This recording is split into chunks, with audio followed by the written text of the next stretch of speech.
Welcome. We're joined by the Deputy Foreign Minister of Artsakh, Armine Aleksanyan.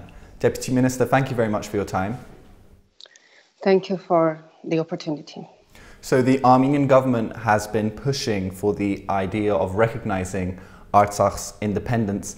Prime Minister Nikol Pashinyan has also been calling on the international community to recognize Artsakh's independence as a means to protect its inhabitants. Why is the recognition of Artsakh more important now, and will it change the situation on the ground, in your opinion?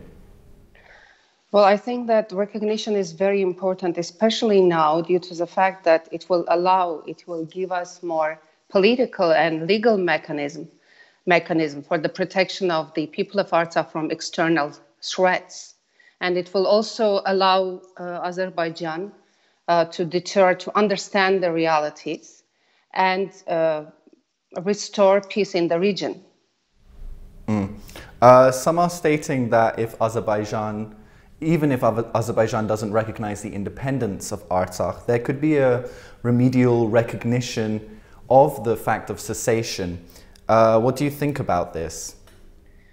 I think this would be a good step forward in this process because considering the fact that for the last 16 days, Azerbaijan has been relentlessly and willfully shelling not only the position, but actually the civilian settlements, including capital Stepanakert, regional centers, Martuni, Hadrut, Shushi, Askeran, all the settlements.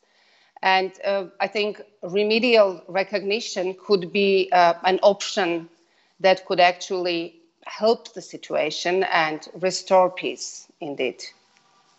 According to the ceasefire agreement that was made in Moscow, the International Committee of the Red Cross would mediate prisoner exchanges and the collection of bodies of the fallen soldiers. Has this been occurring? What is the situation regarding this?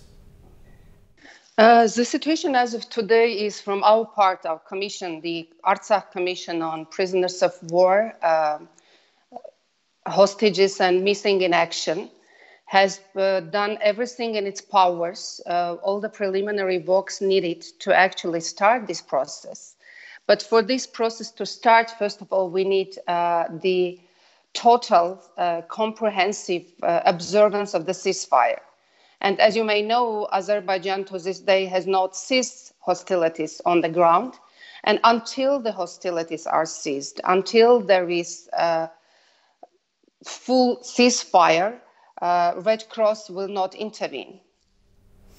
I'd also like to ask you about the prisoner exchanges. For example, in terms of time periods, would any potential prisoner exchanges include those who have been detained prior to the start of the war? For example, Officer Gurgen Alaverdian, who had strayed into Azerbaijani territory and was captured, or could it potentially include the two Azerbaijani individuals who were detained by Armenia for murdering a teenager? Can you provide more details on this?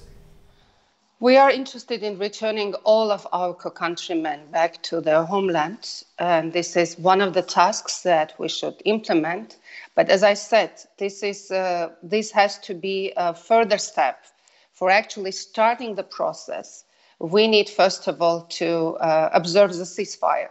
Without Azerbaijan ceasing the fire, without complying with the Moscow Agreement and the ceasefire agreement of 1994, it will be impossible to start any exchange of prisoners or indeed bodies of the deceased. All these questions can be discussed only the ceasefire is there and we can actually start the process.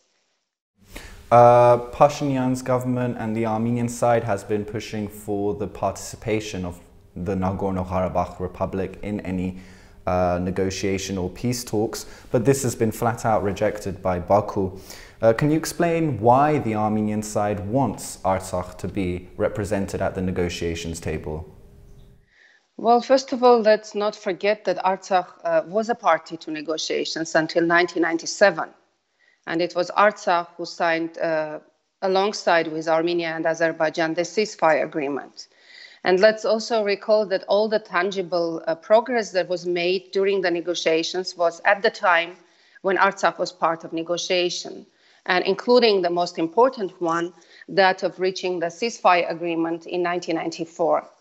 So Artsakh's participation in the negotiations is of paramount importance because no one who else can represent Artsakh better than Artsakh itself. The All Armenian Fund has raised over $100 million for its Artsakh Relief Fund, but many say much more is needed to repair the damage inflicted by Azerbaijani forces. What is the position of the Artsakh government regarding this? You know, we think that it's not the amount of money that counts here.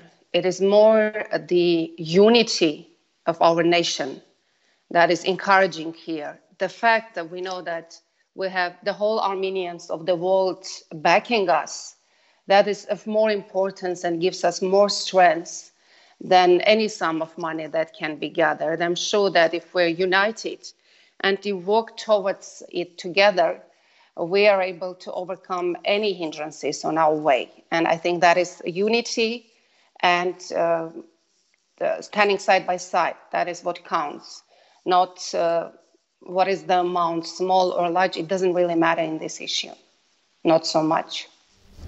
Deputy Minister, thank you very much for your time. Thank you for inviting me. And thank you for joining us on CivilNet.